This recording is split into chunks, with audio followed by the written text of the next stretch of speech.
Hey, what's going on, guys? And today I wanted to do a video review of this Masarflame electric fireplace. So a little bit of context, I actually moved into a newer home and they originally had a working fireplace here where they had set up an actual flue. It was about a 4 or 5 inch flue that went all the way up through this. Originally, when we moved in, there was actually tile that lined the front of this fireplace, and I decided to have that all removed and replaced with this vinyl.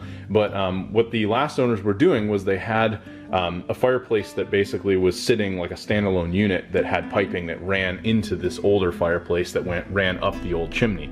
I decided that I would have preferred to actually just fill this space with something because I didn't really want to heat this area with you know, wood pellets or actually physical wood. I just didn't want that extra maintenance. So we decided to opt for putting in like a mini split, which we have over here, and that's what we utilize to heat this space. So this is something you probably want to consider. You know, when I decided to buy this, it was more of for an aesthetic. There were a couple things that I ran into with this. One being, as you can see, it does not fit 100% perfectly.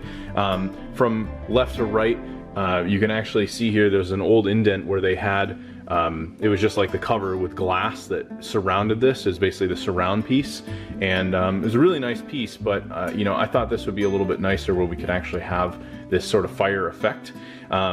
Another thing with this unit, which I'll note, is when I actually had all the tile removed, the contractor decided to use a grinder and a lot of dust came up. So I think some of that actually got into the unit, which is really unfortunate and really not much I can do about it. But overall, it still functions and works. So let me kind of break this review down into a few pieces for the unit itself. So in terms of packaging, this came really well packaged. It was basically all one big unit in a massive styrofoam piece. There was no assembly really required. You just had to take it out of the box.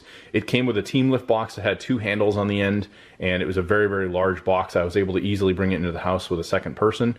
So no issues there. Nothing was dinged or dented. I actually ended up using some of the packaging material here in the bottom to kind of lift this up. But what I'll probably eventually do, and if you run into a similar circumstance, is I'm probably just going to have some 2x4s cut, put it at the bottom, and then that'll raise this up so it'll really fit and fill in this gap.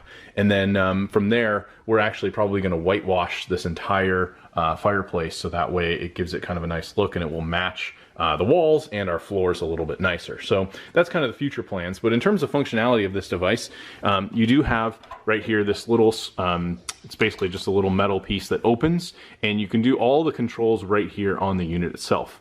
Now it does come with a fairly thick wire that comes out, and in my case, I don't know how many people were doing this, but I just ran it through the bottom, which is one nice little convenient part of technically this not fitting properly.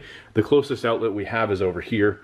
I did have to get an extension cable, which is actually quite a long one. That's why I've got a lot of wire here. But I plugged that in. It's just a basic, you know, 3-prong cable, as you'd expect, something like almost like a computer wire. And that's what I'm using to plug it in. Now, in terms of functionality itself, let's actually go ahead and turn it on. So you do have the flip switch there, but if I hit the power on this, it does give you a readout of the level that it's on, and then you've also got the actual fire effect. So I'll stand back here, and this isn't a super great representation because you can see there's actually in the background there some of the dust that got through when the tile was removed. So really unfortunate, but it does still work perfectly fine.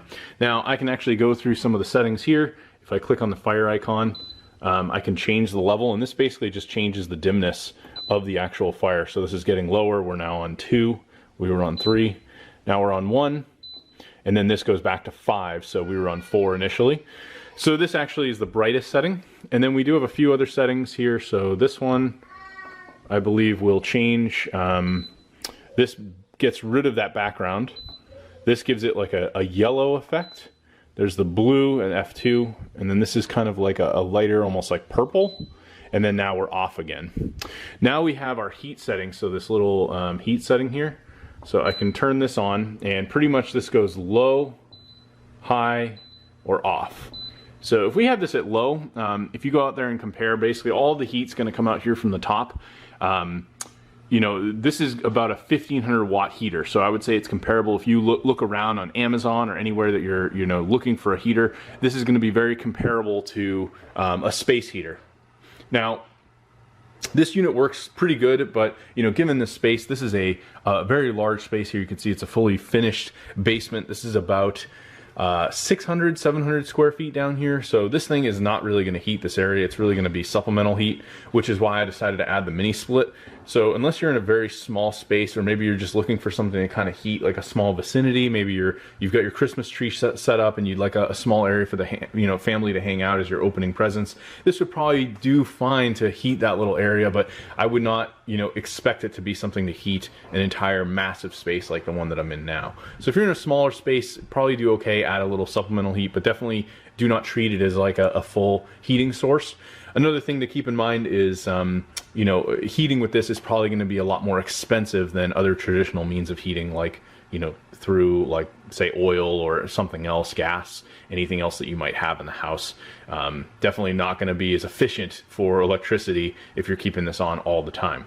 Now, in terms of some other functionality, you do have a timer here, so you could actually set this where you could set, 1 hour, 2 hour, 3 hour, 4, 5, 6, 7.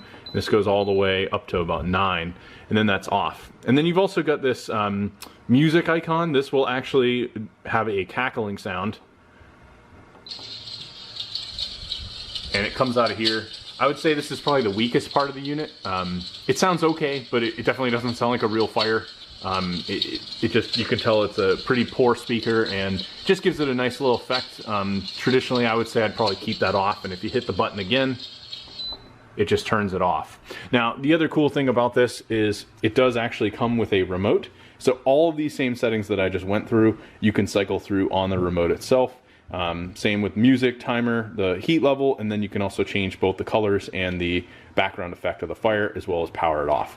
So that's pretty much it for this unit. Overall, I would say it's a really nice unit. I do recommend it. I think they did a great job with it. It looks nice if you're looking for something to fill a space like this.